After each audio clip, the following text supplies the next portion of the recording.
दर्शकबिन नमस्कार। आजको घरको भिडियो घर धनी आफैले खिचेर पठाउनु भएको छ, त्यही भएर त्यति राम्रो क्वालिटी नदेखिन सक्छ, तर तपाईले मोटामोटी थाहा पाउन सक्नुहुनेछ कस्तो खालको घर छ भनेर। आउनुहोस् यो घरको भिडियो हेरौँ। सुरुमा तपाईले देख्न सक्नुहुन्छ यो अगाडिपट्टिको सो तपाईले देख्न सक्नुहुन्छ, एकदमै राम्रो भर्खरै फिनिशिङ भएको घर रहेछ यो। र यहाँबाट म गेटबाट भित्र छिरेर देखाउँदै छु।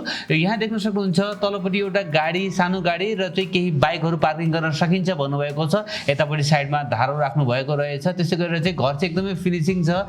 जाली खापाबाट म भित्र छिर्दैछु, यहाँ देख्न सक्नुहुन्छ। साथै यो घर चाहिँ तपाईको भर्खरै मात्रै 2-3 महिना अगाडि मात्रै फिनिशिङ भएको घर रहेछ। अहिलेसम्म कोही पनि बसेको छैन।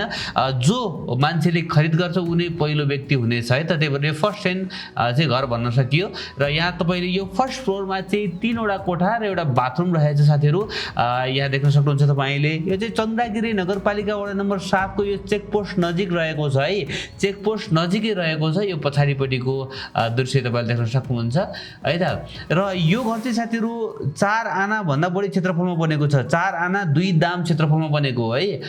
पहिलो फ्लोरमा 3 वटा कोठा रहेको छ।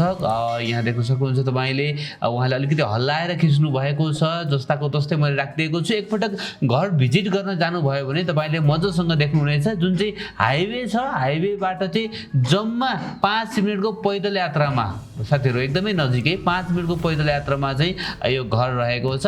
र एकदमै फिनिशिङ घर रहेको छ। भर्खरै फिनिशिङ भएको। तपाईले तल ग्रेनाइटहरू लगाइएको, रेलिङहरू, पानीको रिजर्भ ट्याङ्कहरू सबै तपाईले पाउनुहुन्छ। ढलको सुविधा छ, पानीको सुविधा रहेको छ, भने बाटोको सुविधा रहेको छ है त। र बाटो पनि 13 फिटको बाटो रहेको छ।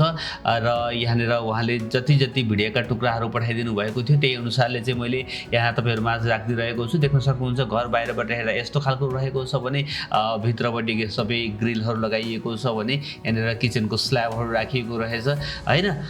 जस्ताको तस्तै तपाईले देख्न सक्नुहुन्छ चन्द्रगिरी नगरपालिका वडा नम्बर 7 को यो चेकपोस्ट नजिक रहेको छ। पैदल जुन चेकपोस्टको हाइवेबाट चाहिँ तपाईको पैदल चाहिँ 5 मिनेटको यात्रामा रहेको छ भने यहाँ देख्न सक्नुहुन्छ यो लिभिङ रुममा चाहिँ अट्याच दराज पनि रहेछ, अट्याच र्याकहरू रहेको छ भने यहाँनिर बेसनहरू रहेको छ है त।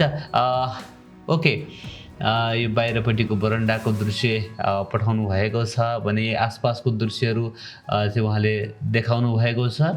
ओके, तपाईँ पनि आफ्नो घर जग्गाहरू बेच्न चाहनुहुन्छ भने यसै गरी भिडियो खिचेर हाम्रो पठाइदिन सक्नुहुन्छ। हामी यसै गरी चाहिँ तपाईले पठाएको भिडियो र तपाईले दिएको विवरणहरूलाई राखेर हामी भिडियो तयार गरिदिनेछौँ है त। र सेकेन्ड फ्लोरमा पनि 3 वटा कोठा, फर्स्ट फ्लोरमा 3 वटा कोठा, सेकेन्ड फ्लोरमा पनि 3 वटा कोठा र माथि टपमा चाहिँ 2 वटा कोठा र त्यहाँ सानो एउटा पूजा कोठा तपाईले देख्न सक्नुहुनेछ है त। यस्तो खालको प्रोपर्टी चाहिँ साथीहरु अहिले बिक्रीमा आएको छ। एकदमै अर्जेन्ट बिक्रीमा रहेको छ है त। मैले भनिहालेँ 13 फिटको बाटोमा पूर्व मोहडाको चाहिँ बिहानदेखि बेलुकासम्म घाम लाग्ने 4 आना 2 दाम क्षेत्रफलमा बनेको। पहिलो फ्लोरमा 3 कोठा, सेकेन्ड फ्लोरमा पनि 3 कोठा र माथि टपमा 2 कोठा भएको टोटल 8 कोठाको सोलर सहितको ढल सप्लाई भएको हैन। कोठाहरू पनि ठुला साइजका 12 बाइ 12, 12 बाइ 13 साइजका चाहिँ ठुला कोठाहरू रहेको छ भने मूल्य चाहिँ साथीहरु उहाँले 2 करोड 10 लाख रुपैयाँमा केही मिल्न सक्ने भन्नुभएको छ। 4 आना 2 दाम क्षेत्रफलमा बनेको यो घर भर्खरै मात्रै फिनिशिङ भएको हो। एकपटक अवश्य पनि घर भिजिट गर्नु होला। र अहिलेको मन्दीमा उहाँले एकदमै मिलाएर दिन्छु भन्नुभएको छ। एकपटक घर भिजिट गरेर चाहिँ यो घरलाई खरिद गर्न सक्नुहुन्छ। घर धनीको सम्पर्क नम्बर 9860038925 9860038925 रहेको छ। यो चाहिँ साथीहरु चन्द्रगिरी चेकपोस्ट नजिकको ओमकारेश्वर टोलमा रहेको छ है त। ओमकारेश्वर टोलमा रहेको छ। हस् साथीहरु, आजको घर कस्तो लाग्यो तपाईलाई? आशा छ पक्कै पनि मन पर्यो होला। मन पर्यो भने एक लाइक गरिदिनु होला। नयाँ साथीहरुले च्यानललाई सब्स्क्राइब गर्नु होला, भिडियो हेर्दै गर्नु होला भन्दै भोलि बिहान नयाँ घर जग्गाको भिडियोको साथमा उपस्थित हुनेछु। नमस्ते, शुभ दिन।